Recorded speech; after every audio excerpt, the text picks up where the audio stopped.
할렐루야! 오늘 저는 누가복음 11장 1절에서 2절 말씀을 중심으로 가장 강력한 이름 아버지라는 제목으로 말씀 나누겠습니다. 같이 제목을 읽어보실까요? 시작! 가장 강력한 이름 아버지. 오늘 이 본문 11장 1절은 이렇게 시작하죠. 예수님께서 어떤 장소인지 정확하게 기록되어 있지는 않지만 한 곳에서 기도를 하셨습니다. 그리고 기도를 마치심에, 저는 이 말씀을 읽을 때마다 예수 그리스도는 기도 그 자체의 삶을 사셨다는 것을 깨닫습니다. 한번 따라 볼까요? 예수님은 기도 그 자체셨습니다. 시작. 예수님은 기도 그 자체셨습니다. 예수님은 기도를 드리시는 모습이 굉장히 많이 기록되어 있습니다. 오늘도 한 곳에서 기도를 하시고 마치심에, 생각해보면 누가복음 3장 우리가 공부했던 21절에 보면은요, 우리 주님이 물침례를 받으십니다. 그때 백성이 다 침례를 받으시고 예수님도 물침례를 받으시고 기도하실 때, 우리 예수님이 기도하실 때 어떤 일이 벌어졌어요? 하늘의 문이 열립니다. 주님은 기도로 사역을 시작하셨습니다. 우리 같으면은 하나님의 아들이니까 너 일로 와, 베드로 일로 와, 이렇게 제자들을 부르셨을 것 같은데, 누가복음 6장 12절 공부하셨을 때 기억나십니까? 우리 예수님께서 밤새도록 기도하십니다. 산에 올라가셨습니다. 예수께서 기도하시러 산으로 가서 밤이 새도록 철야 예배를 드리시고 하나님께 기도하신 다음에 제자를 뽑습니다. 그리고 우리 주님께서는 이제 사역의 마무리 겟세마네 동산에서 십자가에 죽기 전에 우리 주님은 기도하시는 장면을 이렇게 기록하고 있습니다. 22장 44절, 되게 쉬워요. 22, 44. 예수께서 힘쓰시고 애써 더욱 간절히 기도하시니 땀이 땅에 떨어지는 핏방울 같이 되더라. 같이 읽어보죠. 시작. 예수께서 힘쓰고 애써 더욱 간절히 기도하시니 땀이 땅에 떨어지는 핏방울 같더라. 예수님은 기도 속에서 완전한 하나님과의 교통을 이루셨습니다. 우리 예수님은 제자들 입장에서 예수님의 기도한 모습을 본 것이 아니라 하나님과 직통으로 교통하시는 한 인격체를 제자들이 본 것입니다.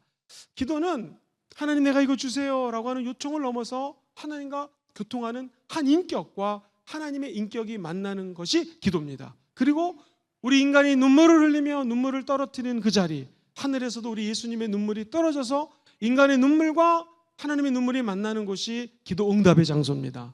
오늘 여러분이 예배드린 이 순복음 금정교회는 수많은 믿음의 선배들이 눈물을 흘리며 씨를 뿌렸던 곳입니다.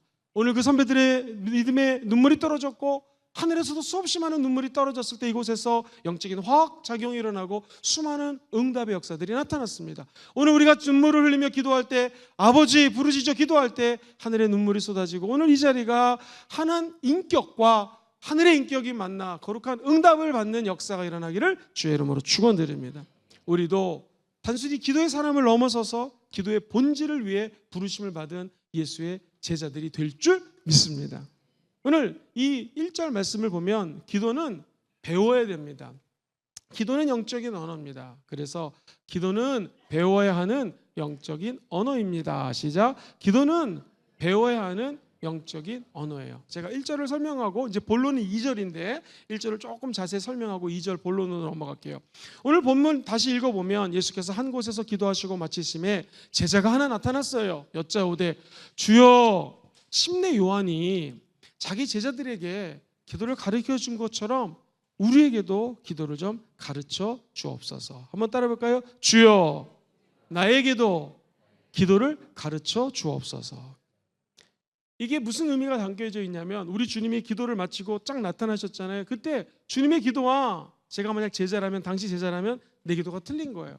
내 기도는 아직 어딘가 부족합니다. 근데 예수님의 기도는 차원이 틀려요. 내 기도가 3차원이라면 예수님의 기도는 4차원이에요. 그래서 이 말씀 속에는 주님, 나도 예수님처럼 좀 기도하고 싶어요.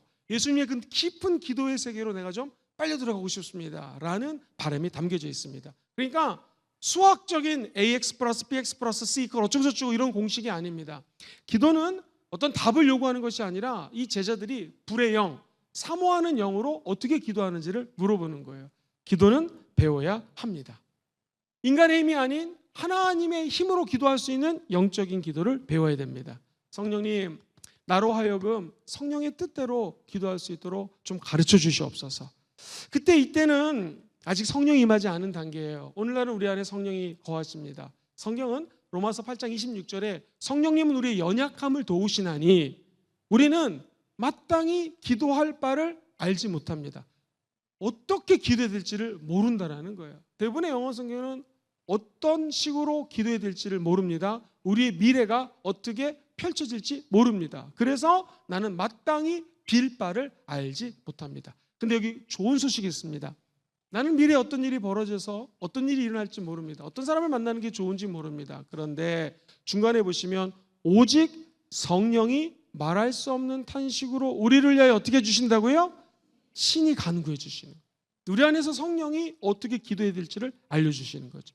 우리 오순절주의자들은 방언 기도하라는 얘기를 많이 하죠. 방언은 내가 내 힘으로 기도하는 게 아닙니다. 성령이 휩싸여서 하나님의 영으로 내가 하나님께 아뢰는 거예요. 이 방언은 사람도 못 알아듣고 귀신도 못 알아듣고 하나님만 알기 때문에 방언 받으신 분들은 그냥 옛날에 받았으니 어렸을 때 수련회 가서 받았으니 뭐 대충 하는 거 아닌가 생각하지 마시고 내 안에서 성령이 말할 수 없는 탄식으로 기도하시는 것, 이것이 방언이라는 거 꼭 기억하셨으면 좋겠어요.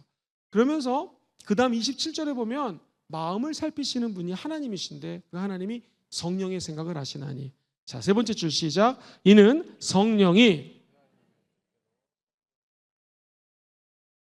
성령님은 우리 안에 들어와서 인간의 뜻이 아니라 성령의 뜻대로 기도해 주시는 거예요.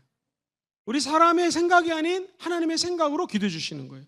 사람의 열정은 뜨거운 것 같지만 맨날 조변 섞게 하거든요. 뜨거웠다 식었다. 그런데 성령의 열정으로 기도하는 거예요.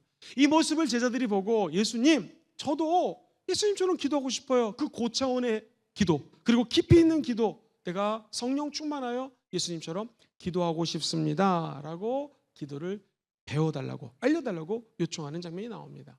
아하, 이 말씀을 통해서 우리가 알 수 있는 것은 기도는 다음 세대에 전수해야 될 유산입니다. 시작.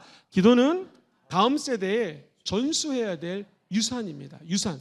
아버지가 죽으면 유산을 남길 수가 있습니다. 무슨 돈을 은행에 남길 수가 있고, 부자인 집은 뭐 건물을 남길 수가 있겠죠. 이것도 유산이지만 우리 예수 믿는 사람들이 남겨야 될 유산은 눈에 보이는 가시적인 유산이 아니라 이 보이지 않는 영적인 거룩한 유산입니다. 요한이 자기 제자들에게 기도를 가르쳐 준 것처럼 우리에게도 하나님의 유산으로 기도를 좀 알려주시옵소서. 기도는 개인적인 기도를 넘어서는 거예요. 기도는 공동체적인 계승입니다. 이번에 제가 청소년 수련회 가가지고 설교를 1시간 넘게 했던 기억이 납니다. 근데 우리 아이들이 듣더라고요. 물론 최선을 다해서 재밌게 하려고 농담도 하고 옛날 얘기도 했습니다. 그런데 다른 교회 청소년하고 틀립니다. 더 놀란 것은 애들이 은혜를 받았으니 기도해야겠다 해서 2시간을 넘게 직접 제가 마이크를 잡고 안수기도 하고 기도했는데 애들이 2시간 넘게 기도를 하는 거예요. 할렐루야. 얼마나 놀랐는지 모릅니다. 물론 재미있는 것은요, 중간에 기도를 잘 못하는 애들은 도망갑니다. 그러면 선생님 중에서 체포조가 있어요. 체포조. 나가가지고 체포해가지고 들어옵니다. 그러면 끌려와가지고 또 기도를 하는 거예요. 이 2시간 넘게 기도하는 청소년들, 야, 이런 교회가 많지가 않습니다. 이게 기도의 유산입니다. 우리 청년들이 일본에 가가지고 단기 선교를 하는데 기도를 하는데요, 옆에 있는 사람을 위해서 2명씩 기도하다가 3명이 되고 4명이 되고 5명이 되고, 우리 자매팀은요, 자매들이 동그랗게 모여서 기도를 하는데 한번 제가 언급을 했죠.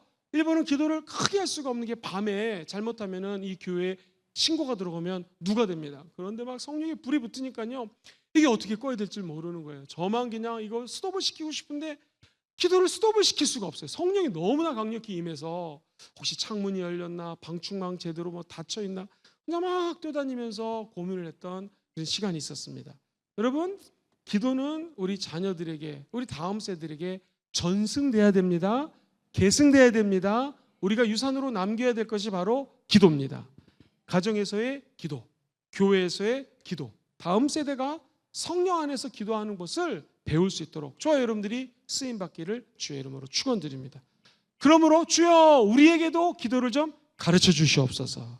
그리고 기도가 어떻게 하고 무엇인지를 다음 세대들에게도 가르쳐 주시옵소서. 이게 우리 주님께서 누가복음 11장 첫 절에서 우리에게 주는 교훈의 메시지였습니다. 그렇다면 이제 본론으로 들어가겠습니다. 2절, 드디어 예수님께서 기도를 가르쳐 주십니다. 시작. 예수께서 이르시되 너희는 기도할 때에 이렇게 기도하라. 아버지여, 이름이 거룩히 여김을 받으시오며 나라가 임하옵소서. 할렐루야. 이 아버지여 라는 말로 기도를 시작하라고 알려주십니다. 아버지요, 이 말씀 속에 담겨져 있는 함축된 의미는 관계를 의미하는 것이죠. 하나님과의 관계. 기도는 아버지를 향한 친밀한 관계로부터 시작이 된다는 것입니다. 기도의 첫 단어가 우리 주님은 신학적으로 기도란 하나님과의 커뮤니케이션이니 하늘의 어쩌고 인간의 언어, 곡조 있는 기도, 이렇게 신학적으로 알려주지 않으셨습니다. 예수님 기도 좀 알려주세요 했을 때 우리 주님의 첫 마디가 뭐예요? 시작. 아버지여, 너희들은 이렇게 기도하라. 아버지여 라고 기도를 시작하라는 것입니다. 여러분, 아버지 하면 떠오르는 것이 무엇이 있습니까? 저희 아버지는 군 생활을 10년 하셨고 비슷한 기관에서 20년, 총 30년 공무원으로 근무를 하셨습니다. 어렸을 때부터 매우, 제가 또 아들이다 보니까 매우 엄격하게 저를 키웠던 기억이 있습니다. 자기 전에는 90도로 아버지께 인사하며 아버지 안녕히 주무세요. 아침에 일어나 아버지가 이렇게 저를 보고 계십니다. 어떻게 됩니까 여러분? 아버지 밤새 평안히 주무셨습니까? 이렇게 인사를 했던 저 어렸을 때 기억이 있습니다. 그래, 아버지 하면 떠오르는 게 있죠. 근데 여기서 얘기하는 아버지는 우리 육신의 아빠, 나를 낳아주고 키워준 아버지를 의미하지 않습니다. 따지고 보면 모든 종교는 기도가 있어요. 불교도 기도가 있고 모슬렘도 기도가 있고 다 기도가 있습니다. 그런데 우리 예수 믿는 사람, 기독교의 기도는 뭐가 틀리냐면, 좋아요, 여러분들은 구만리 장천에 있는 불교에게, 또 내가 기도해서 불교 같은 신이 되는 것이 아니라 하나님 아버지께 기도하는 것입니다. 성령 안에서의 기도는 영적인 차원입니다. 성령 안에서의 기도는 아버지라 부름으로 말미암아 하늘의 능력이 우리에게 부어주는 것이에요. 다시 말해서 하늘에 계신 아버지와 우리 인간이 직통으로 하나님과 교통할 수 있는 은혜가 기도라는 것입니다. 기도의 문을 어떻게 연다고요? 따라해 볼까요? 아버지여 라고 우리 주님이 알려주십니다. 친인. 근데 이게 그냥 지금 우리가 하나님 아버지를 믿고 있으니까 다 당연한 거 아니겠습니까 하는데, 지금 예수님 말씀하시는 2000년 전으로 돌아가 보겠습니다. 유대 민족에서, 유대 문화권에서 하나님을 아버지라 부르는 것은 말이 안 돼요. 하나님은 아도나이, 거룩하신 분, 만군의 하나님. 정말 우리 인간이 만나면 죽을 수밖에 없고요. 하나님의 말씀에 벗게 잘못 손대면 그냥 없어지게 되는 거고요. 감히 하나님을 얼굴과 얼굴을 맞대고 볼 수가 없는 모세 정도나 돼야지 하나님을 만나지, 이 하나님은 아버지라 부를 수가 없어요. 그런데 이 말은 헬라어로 아바라고 있어요. 이 알파벳하고 비슷해. 헬라가 보시면 아바인데 B가 두 개가 있죠. 그래서 이거는 정확히 얘기하면 아빠예요. 아빠. 그래서 개역개정에는 우리가 하나님의 영, 양자의 영을 받아서 아빠, 아버지라고 부르짖는 거예요. 아바, 아버지가 아니라. 한번 읽어볼까요? 시작. 너희는 다시 무서워하는 종의 영을 받지 아니하고 양자의 영을 받았으면 우리가 아빠, 아버지라고 부르는 거예요. 아빠, 아빠라고 부르시는 거예요. 이 말은 친밀하게 하나님을 부를 수가 있다는 것이죠. 목사님, 이 하나님의 이름이, 그러니까 하나님이라고 하는, 아버지라고 하는 것이 왜 가장 강력한 이름입니까? 제가 4가지 단계로 짧게 설명을 드릴게요. 첫 번째 단계는요, 아버지라는 이름의 관계가 담겨져 있습니다. 시작. 아버지라는 이름의 관계가 담겨. 너희는 무서워하는 종의 영을 받지 않았다. 더 이상 저 애굽에서 바로의 밑에서 종살이하는 존재가 아니다. 그럼 이제는 누군가 양자의 영을 받아서 접붙이기 아시죠? 배나무랑 예를 들면은 사과나무랑 가지를 잘라서 접을 이렇게 직각으로 자르지 않냐고 비스듬하게 자른 다음에 막 묶습니다. 그러면 원래 사과나무인데 배나무랑 연결되어 있으면 배라고 하는 열매를 맺는 것처럼 우리가 마귀에게 붙어있던 자녀인데 이제 쫙 잘라서 하나님 아버지께로 붙여서 저와 여러분들이 하나님의 자녀가 되었고요. 이제는 하나님을 감히 부를 수 없는 존재였는데 우리가 하나님을 아빠, 아버지라고 부를 수가 있습니다. 할렐루야. 이 신학적으로 얘기하면은요, 신학교 아니지만 기도는 거래가 아닙니다. 거래. 주님, 내가 이렇게 기도했으니 응답하소서. 자판기에 가가지고 주님, 제가 2,000원 넣습니다. 무슨 내가 좋아하는 이온 음료가 2,000원이니까 띵 누르면 띠리리 해가지고 이 이온 음료가 나와야 됩니다고 하는 것이 아니에요. 기도는 관계입니다. 시작. 기도는 관계예요. 기도의 시작은 내가 이렇게 많이 헌신했으니까 응답하소서. 이렇게 봉사를 많이 하니까 꼭 축복해 줘야 됩니다. 헌금 내가 엄청나게 많이 드렸죠. 주님, 나를 기억하소서. 이거 아닙니다. 거래가 아니에요. 기도의 시작은 하나님 아버지와 자녀의 관계 속에서 나타나는 것입니다. 우리 예수님이 겟세마네 동산에서 힘쓰고 애쓰고 더욱 간절히 기도할 때 이 땀방울이 변하여 핏방울 같이 되었죠. 그때 우리 주님이 마가복음 14장 36절에 기도하는 장면에 이렇게 기록되어 있어요. 이르시되 아빠 아버지요. 처음부터 시작. 이르시되 아빠 아버지요. 우리 주님의 기도는 아빠 아버지로 시작되는 거예요. 아버지 하나님은 모든 것이 가능하노니 이 잔을, 그 죽음의 잔, 십자가의 잔, 고난의 잔, 어둠의 잔을 내게서 좀 옮겨주시기를 원합니다. 그러나 나의 원대로 마시옵고 누구의 원대로? 아버지의 원대로. 기도는 어찌 보면 거룩한 두려움 속에서 하나님과의 관계를 맺고 내 뜻이 아닌 누구의 뜻? 하나님 아버지의 뜻이 이루어지기를 원합니다 라고 하는 것이 기도입니다. 이 모세라고 하는 구약의 사람은 하나님께 기도할 때 주께서 친히 가지 아니하니거든 우리를 이곳에서 올려보내지 마옵소서라고 친구랑 대화하듯이 모세가 기도합니다. 자, 어떻게 모세는 그 구약에서 시퍼렇게 살아계신 하나님 앞에 감히 친구처럼 기도할 수가 있었을까요? 관계입니다. 관계. 그는 가시나무 떨기에서 불붙은 모습 속에서 하나님 자기를 부릅니다. 그리고 하나님과 수많은 관계를 맺기 시작합니다. 그러면서 점점 친밀해지는 것이죠. 관계라는 것은 친밀함하고 연결이 되어 있습니다. 저와 여러분들이 사람하고 친해지려면 많이 대화를 해야 되는 것처럼 우리는 하나님과 친해지기 위해서 대화하는 것, 이것이 기도인 줄 믿습니다. 이제 우리가 하나님 아버지와의 관계를 맺었으면 두 번째 계단이 있어요. 한번 따라볼까요? 신뢰. 그래서 하나님 아버지라는 이름에는 신뢰가 담겨져 있습니다. 시작. 아버지라는 이름에는 신뢰가 담겨져 있어요. 신뢰. 하나님과의 관계를 맺은 우리 자녀가 되었죠. 그 다음에 하나님을 신뢰하는 것을 배우는 것이 기도, 아버지여 라는 기도에 담겨져 있는 하나님의 메시지예요. 예를 들면 마태복음 7장 11절 너무 유명한 말씀인데 시작. 너희가 악한 자라도 하물며 구하는 자에게 좋은 것으로, 악한 깡패 같은 사람도 자기 자식에겐 좋은 거 주는데 하늘에 계신 아버지께서 구하는 자들에게, 구하는 자는 기도하는 자잖아요. 기도하는 사람에게 좋은 것을 주지 않겠는가. 이것을 누가복음에서는 기도하는 자에게 성령을 부어주신다는, 조금 성경 공부처럼 우리가 수요일날 모이니까요, 이 신뢰라는 것은 좀 중요하기 때문에 짚고 그 다음 레벨로 좀 넘어가겠습니다. 신뢰라고 하는 것은 두 가지 의미가 담겨져 있어요. 이 신학교에서는 이 두 가지를 매우 중요시 여기는데, 아버지 요 신뢰 관계 속에 담겨져 있는 두 가지는 하나님의 첫 번째 섭리가 있고요, providence라는 단어를 쓰고요. 두 번째는 하나님의 보호하심, protection이 있어요. protecting이라는 것은 하나님 우리를 보호하신다. 제가 조금 쉽게 설명을 드리겠습니다. 내가 하나님과 관계를 맺었습니다. 이제 아버지가 됐죠. 하나님을 신뢰한다는 것은 첫 번째 하나님의 섭리를 신뢰한다는 거예요. 섭리가 도대체 뭐냐? 하나님은 창조하신 모든 것들을 보존하십니다. 시작. 하나님은 창조하신 모든 것들을 다 보존하세요. 저와 여러분들이 이 생명을 주님은 지금도 보존하고 계셔서 우리가 이렇게 수요 예배 나올 수 있는 것입니다. 만약에 세포 하나가 뒤틀리거나 다리에 있는 무슨 뼈가 고장이 나면 어찌 우리가 나올 수 있겠습니까? 눈을 떴더니 하나님이 새 생명을 줬고 우리의 이 심폐 기능을 주님께서 보존해 주셨고 세포가 올바로 돌아가고 피가 돌아가고 우리가 걸을 수 있기 때문에 하나님의 이 보존하는 능력, 이게 섭리예요. 이것 때문에 저와 여러분들이 나와 있는 줄 믿습니다. 주님은 한 걸음 더 나아가서 우리의 능력도 보존해 주십니다. 수없이 많은 기회를 주님은 계속해서 기회를 주실 것입니다. 이 하나님의 섭리라는 것은 주님이 나를 천국 가는 날까지, 아니 우리 예수 믿는 사람들은 죽어도 가는 곳이 있습니다. 어디예요? 천국이죠. 천국 가서까지도 보존해 주시는 거예요. 하나님과 한번 신뢰과 관계가 구축되면은요, 그 보존하심이 끝까지 지속이 되는 거예요. 천국 가서까지도 영원히 지속되는 거. 놀랍지 않습니까? 그래서 이것을 파트너십이라고 섭리를 표현해요. 쉽게 얘기하면은 한번 따라해 보실까요? 하나님과의 동행.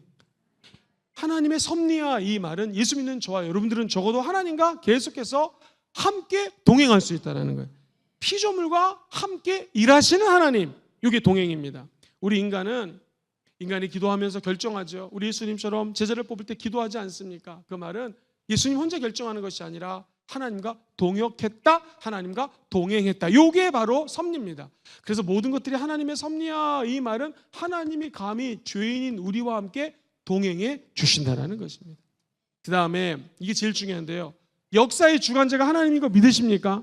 아무리 어려워도 하나님은 역사를 주관하고 계시는 창조주 하나님이십니다. 그분이 모든 것들을 합력하여 선을 이루게 인도해 주실 거예요. 왜냐하면 그분은 전지, 전능, 무소, 부재하시기 때문에 모든 것들을 아십니다. 전능하신 하나님 아버지십니다. 어디에나 함께 계시는 분이십니다. 그러므로 역사의 주관자 되신 하나님이 택한 자들을 하나님의 섭리 가운데서 지금 힘들고 어렵고 눈물 흘리지만 이 모든 것들을 다 합력하여 어떻게 이루어주신다고요? 선을 이루어주시는 거예요. 그럼 우리는 하나님의 섭리를 신뢰하면은요, 두 주먹 불끈 쥐고 따라해 봅시다. 담대함이 생깁니다. 시작. 담대함이 생깁니다. 고아처럼 너희를 버려두지 아니하고 우리에게 성령을 보내주시잖아요. 그러므로 우리는 하나님의 섭리 가운데서 담대함을 가질 수가 있어요. 하나님은 악한 자라도 자기 자식에게는 좋은 곳을 주신다. 그럼 하나님 아버지는 지금 나에게 최선의 길로 인도해 주시는 최고의 아버지시다 라고 하는 담대함이 생기는 거예요. 그래서 내가 흙수저로 태어났건 금수저로 태어났건 그런 거랑 상관이 없이 하나님 아버지가 우리의 백이 되시는 것입니다. 우리가 지금 있는 것이 많든 적든, 높은 곳에 있든 낮은 곳에 있든, 사방으로 우겨쌈을 당해 있던, 길이 열려 있든 상관없이 저와 여러분들은 어떤 상황 속에서도 담대할 수 있는 것은 하나님이 우리와 관계를 맺으시고 우리는 하나님을 신뢰하기 때문입니다. 이것을 좀 어려운 말로 하나님의 섭리, 시작. 하나님의 섭리, 이걸 믿기 때문에 우리는 그 섭리 안에서 자유로운 거예요. 담대한 거예요. 그래서 하나님이 주시는 좋은 것, 이게 성령이라고 그랬잖아요. 성령은 거룩한 영입니다. 하나님 우리에게 거룩을 부어주시는 것이고요. 그렇게 되면 같이 한번 따라해 볼게요. 좀 어려운 말인데요. 염려의 전환, 시작. 염려의 전환. 여기서 염려가 없는 사람은 다 없습니다. 다 염려를 합니다. 우리 미래는 어떻게 전개가 되지? 이번에 카드를 많이 썼는데 카드값이 많이 나오면 이거 어떻게 해야 되지? 기타 등등 우리 자녀들은 어떻게 될까? 염려를 많이 합니다. 그런데 중요한 것은 뭐예요? 여태까지는 우리가 만약에 이렇게 하면 어떻게 되지? 우리 자녀가 만약에 잘못되면 어떡하지? 이번에 카드값을 못 막으면 어떡하지? 빚을 졌는데 빚을 못 갚으면 어떡하지? 다 만약에 if로 계산을 하거든요. 근데 이게 웬일입니까? 한번 따라해볼까요? 아버지의 손을 기억하게 됩니다. 시작. 아버지의 손을 기억하게 돼요. 그래서 염려가, 내가 했던 염려들이 아버지의 손이 나타남으로 말미암아 염려가 없어지는 거예요. 조금 더 다르게 설명하면 이것도 근심, 저것도 근심, 교회도 걱정, 여러 가지 걱정들, 마음이 분산됐는데 아버지여, 이 말 한마디에 우리의 마음이 하나님께로 집중이 되는 거예요. 그때 도우시는 하나님의 손이 나타나서 우리의 모든 문제를 해결해 주는 것입니다. 그래서 흔히들 오해에 빠지는 게, 목사님 하나님의 섭리예요 라고 얘기를 하면서 운명론 쪽으로 내 운명이에요, 내 팔자예요. 아니요, 기독교의 섭리는 틀립니다. 하나님이 저와 여러분들을 끝까지 동행해 주시고 담대하게 역사해 주시고요, 합력해서 선을 이루어 주실 것이고, 가장 중요한 건 저와 여러분들을 끝까지 보호해 주십니다. 끝까지 유지, 보존시켜 주십니다. 이게 하나님과의 신뢰예요. 신뢰. 이걸 믿으면 첫 번째 축, 하나님이 나의 향한 섭리가 있으시구나, 이 축을 세울 수가 있고, 두 번째 축 따라해볼까요? 하나님의 보호하심. 시작. 하나님의 보호하심. 하나님의 프로텍션이라는 단어를 씁니다. 이건 뭐냐면, 언약의 아버지께서는요, 자녀들에게 해를 당하지 않을 수 있도록 그 해당할 것들을 치워주는 거예요. 다시, 내가 사망의 음침한 골짜기로 다닐지라도 해를 두려워하지 않을 것은 아버지 하나님의 지팡이와 막대기가 나를 보호해 주신다는 거예요. 제가 자주 설명드렸지만 이스라엘 백성들은 여기서 풀을 뜯어 먹다가 풀이 떨어집니다. 왜냐하면 그렇게 목초지가 많지 않기 때문에 먹을 게 금세 떨어진다고요. 그럼 여기 있는 양들을 제가 먹자면 얘네들을 데리고 저쪽으로 풀 많이 뜯어먹는 곳으로 데리고 가야 되는데 그냥 수평 이동이 안 됩니다. 그래서 골짜기를 지나요. 그래서 이스라엘에서는 요 골짜기를 사망의 무슨 골짜기? 음침한 골짜기. 요때 각종 일이라든가 뭐 사자라든가 심지어 독수리가 확 나타나서 낚아챈단 말이죠. 요때에 사망의 음침한 골짜기를 다닌다는 어떤 시편 기자가 얘기하는 관용적인 표현이에요.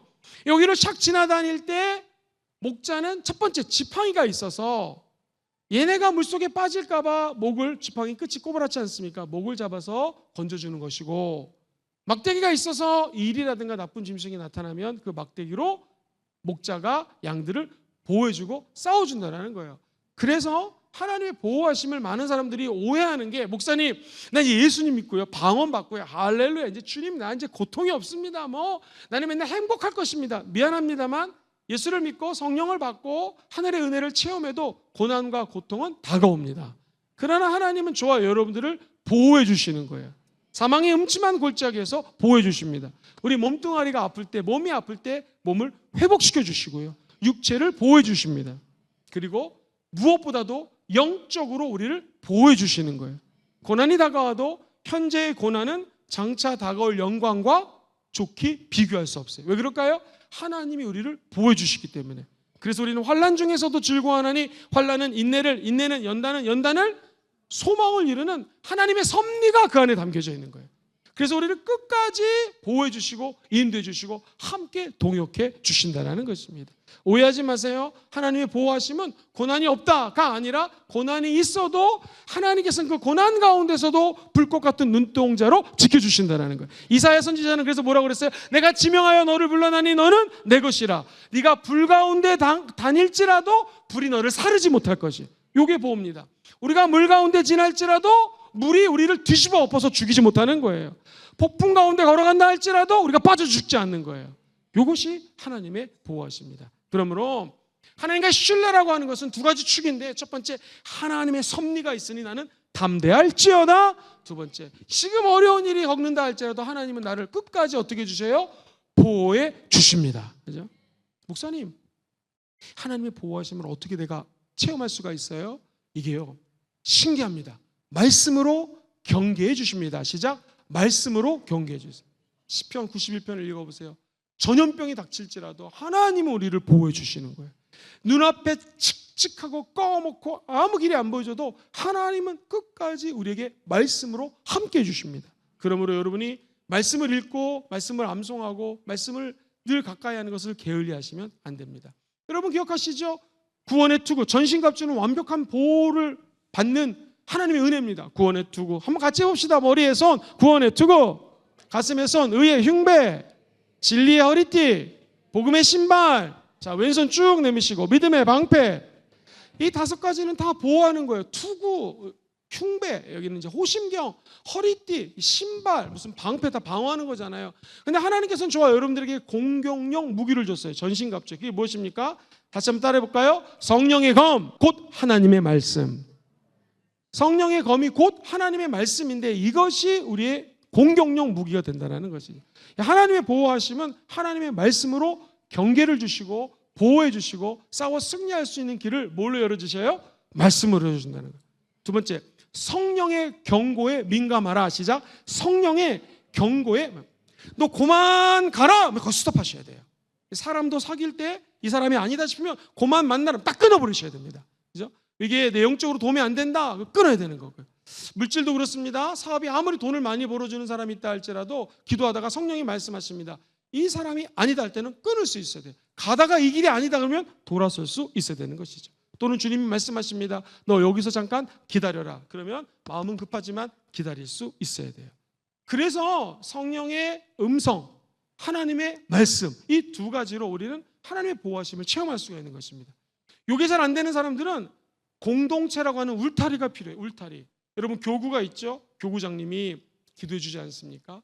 또 우리 청년들은 청년부가 있고 상공사공도 모임이 있고 이런 소그룹들이 있습니다. 그 소그룹 공동체가 함께 준비하고 함께 기도하는 거예요. 왜냐하면 우리 소그룹이 10명이면 10명 중에서 완벽한 사람이 하나도 없어요. 내가 소그룹 리더라 할지라도 리더인 저부터가 완벽할 수가 없는 것이죠. 그런데 이 공동체라는 울타리가 있으면 서로 권면을 합니다. 서로 보호를 합니다. 서로 중보기도를 합니다. 그래서 우리가 하나님의 보호하심을 이 공동체라는 울타리에서 받을 수가 있는 거예요. 바라기는 저와 여러분들이 유혹이 다가올 때마다 하나님의 말씀과 기도로 승리하시고 우리 순복음 금종교라는 공동체 안에서 늘 하나님의 보호하심을 누리시게 되기를 주의 이름으로 축원드립니다. 자, 이제 저를 보세요. 이해가 됐죠? 이게 아버지요, 이게 첫 번째 기도 주님이 알려주신 건데 여기는 하나님과의 신뢰관계를 구축하는 거예요. 아버지. 두 번째는 하나님과의 관계가 구축되면요, 두 번째 내가 주님을 신뢰하고 믿는 것이죠. 두 가지 축으로 하나님을 신뢰하는 거예요. 한번 따라볼까요? 하나님의 섭리, 하나님의 보호하심. 이 두 가지를 가지고 우리는 하나님을 신뢰하며 두 기둥으로 하나님께 나아가는 것. 이것이 아버지여라는 이름에 담겨져 있는 것입니다.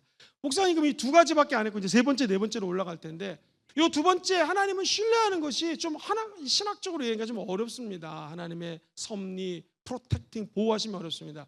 여러분 제가 아주 기가 막힌 말씀을 하나 드리겠습니다. 하나님의 섭리, 하나님의 보호하심은 십자가에 다 담겨져 있습니다. 십자가는 하나님의 섭리의 절정입니다.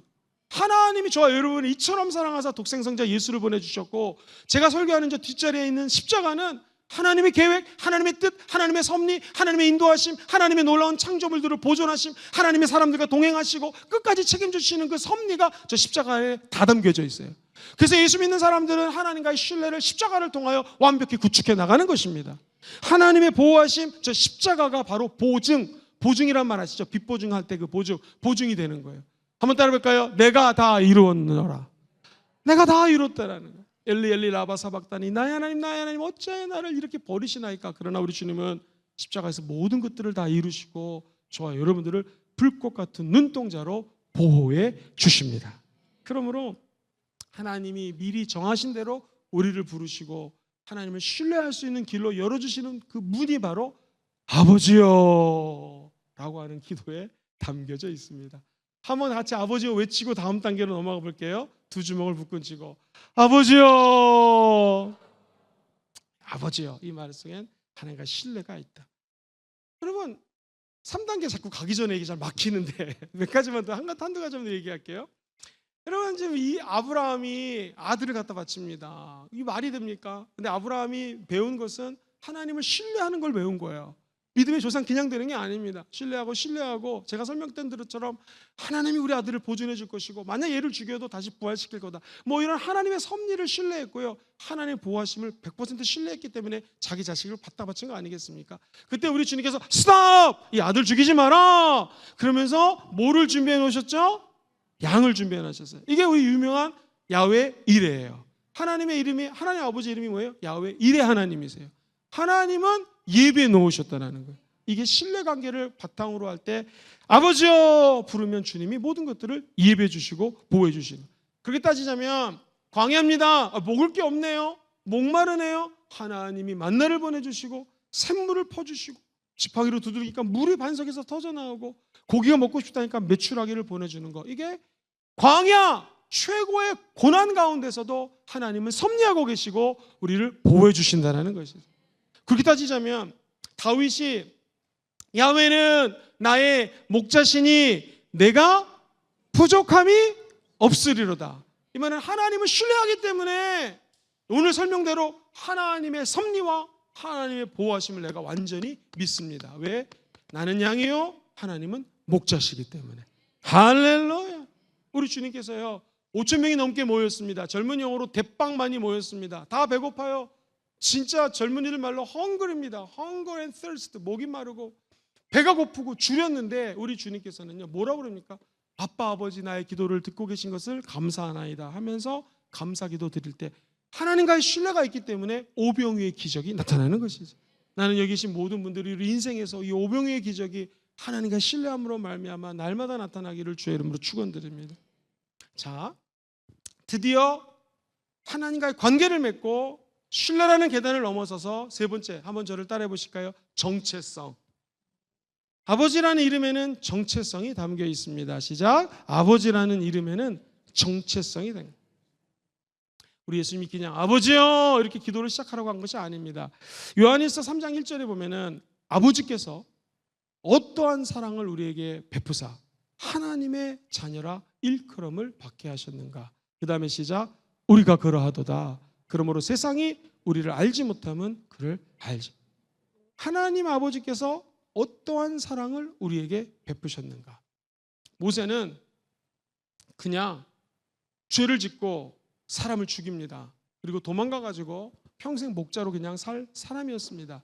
근데 하나님이 모세를 불러서서 너는 여기서 그냥 목자로 살다 죽을 사람이 아니라 내가 너를 통하여 역사할 것이다 하면서 모세의 정체성을 바꿉니다. 그리고 너는 다시 내 백성들을 출애굽시키는데 민족의 지도자 하나님과의 제사장으로서 내가 너를 사용할 것이다 했을 때 모세는 자기 정체성이 바뀝니다. 여기 사울이라고 하는 청년이 있는데요. 이 사람이 하는 일은요. 예수님 믿어요 집사님? 일로 와요 빨리 감옥에 갑시다. 감옥에 집어넣는 일이에요. 심지어 예수님 믿어요 권사님?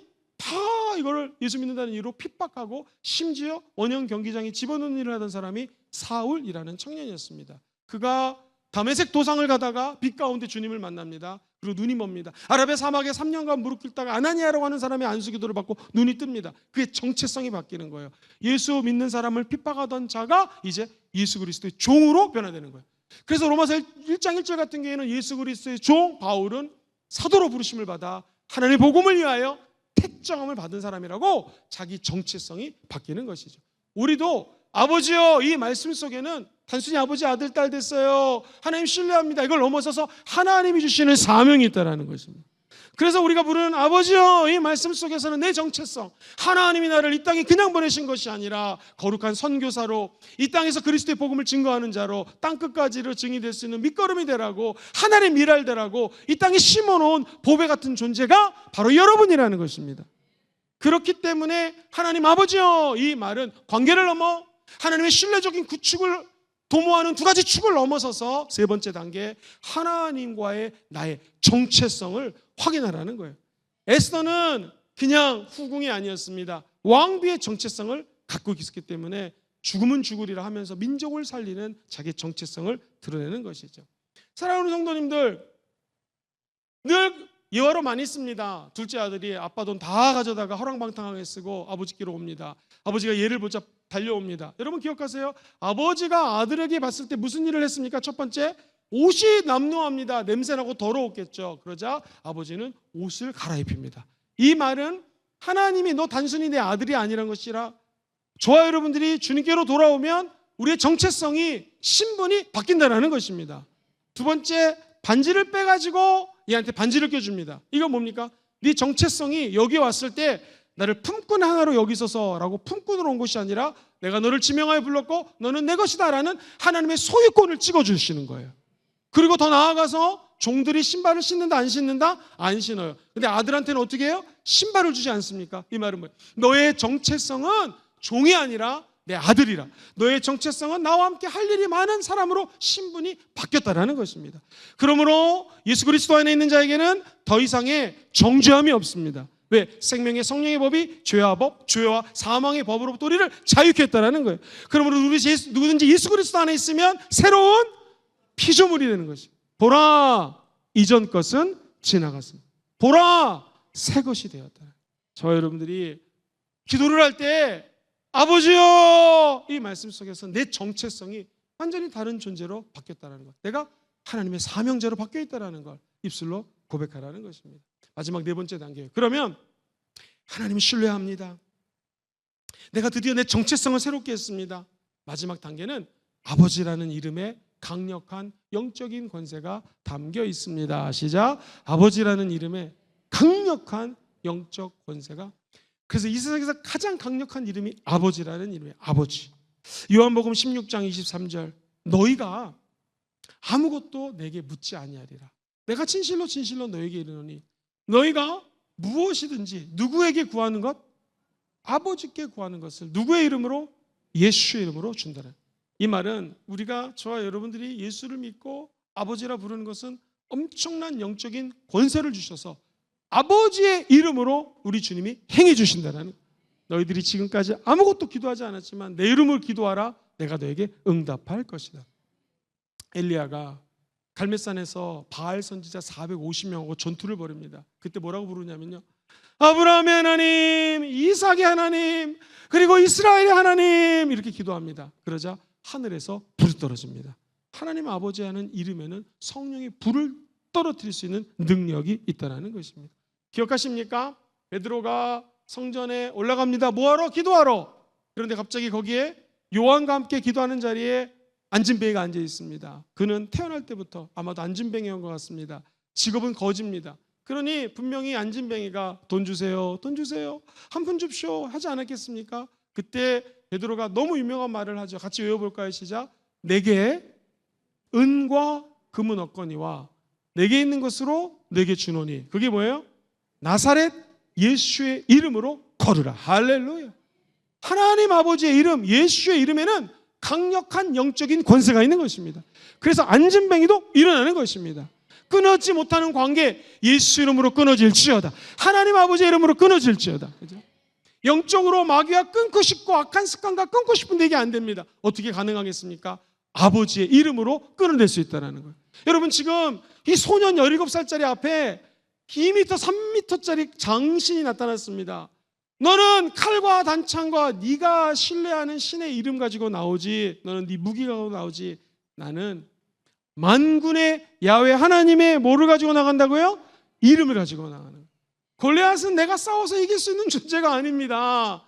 아무리 직분이 있다 할지라도 기도는 직분이랑 상관이 없어요. 목사님이라 한들 골리앗과 싸워 이길 수 없을 것입니다.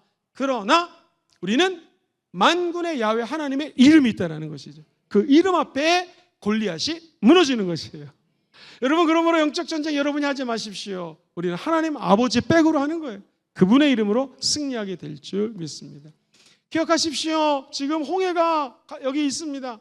이거를 내가 아무리 힘이 있는데 들어가서 헤엄친다고 갈라지겠습니까? 우리나라에서 제일 좋은 그 물을 뿜어내는 기계를 한다고 그게 갈라지겠습니까?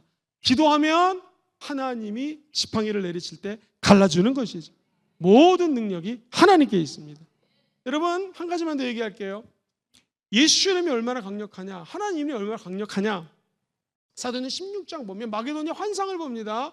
그리고 바울이 드디어 우리가 알고 있는 것처럼 유럽 쪽, 즉 아시아가 아니라 서쪽으로 가죠. 거기서 귀신 들린 아이를 만납니다. 그 자매에게 한 말 기억하세요. 예수 그리스도의 이름으로 내게 명하노니 귀신이 떠나가는 것이 하나님의 이름, 그리고 하나님의 아들 예수의 이름에 엄청난 영적인 권세가 있습니다. 천국 가는 날까지 이 권세를 사용하시고 누리시기를 주의 이름으로 축원드립니다. 말씀 정리하겠습니다. 다 같이 4개를 외우셔야 돼요. 가장 강력한 이름, 그게 뭐예요? 아버지예요.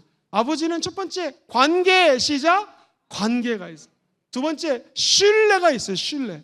두 가지 쭉 기억하세요. 하나님의 섭리, 하나님의 보호하심. 할렐루야. 우리 순복음 금종교처럼 똑똑한 성도는 처음입니다. 다 외우시네요. 세 번째 단계는 뭐였습니까? 이제 드디어 내 정체성이 하나님 아버지라는 이름 속에는, 그리고 드디어 네 번째, 우리가 일을 할 때 내 권세, 내 능력, 내 백, 내가 갖고 있는 돈, 내가 갖고 있는 지식, 내가 갖고 있는 그거 한 푼짜리도 안 되는 그 알량한 경험, 이게 아니라 우리는 무슨 걸 가지고 사역을 하는 거예요? 강력한 영적 권세, 하나님 아버지의 이름으로 승리하게 될 줄 믿습니다.